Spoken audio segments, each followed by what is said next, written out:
Nagaganap ang isang pagsusulit sa aming klase. Subalit, di ako mapakali. Tingin dito, tingin doon. Di ko na matiis ang aking nararamdaman. Tanging hiling ko lamang ay makaraos na.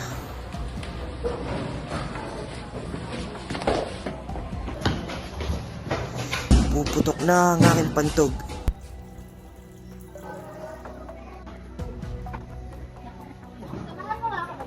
Tara, samahan natin si Jenaline mag-CR.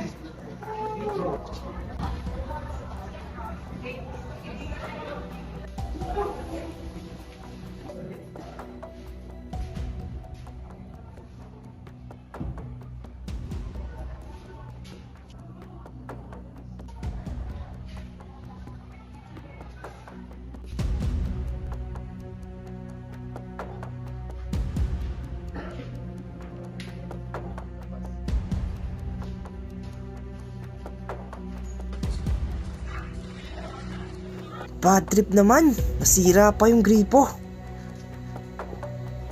Nice one!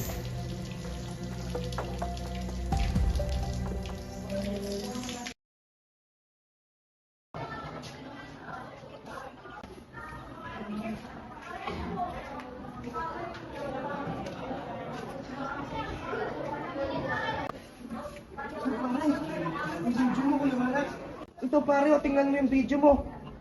Hala. Saan mo nakuha yan? Diyan, Hindi pare, nag-ayos na ako ng gripo yan. Ayaw kasi gumana. yung mga nag-send dyan, sina Lara. Sa klase natin. Sige, sige pare, punta na ako. Sige, sige, sige. Tila gumuho ang aking mundo ng aking masilayan ng aking mga klase na ako'y pinagtatawanan.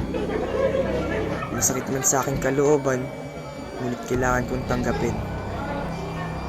Tsaka ako napagtanto, sobra na palang pagpapahiya ang ginawa sa pangalan ko.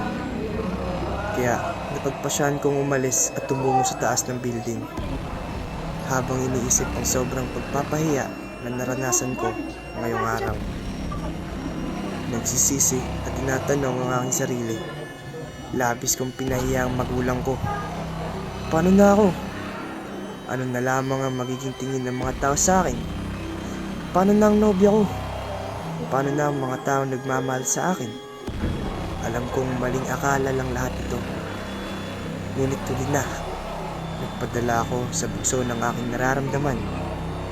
Nang di ko na malayang, kinitil ko ang aking sarili.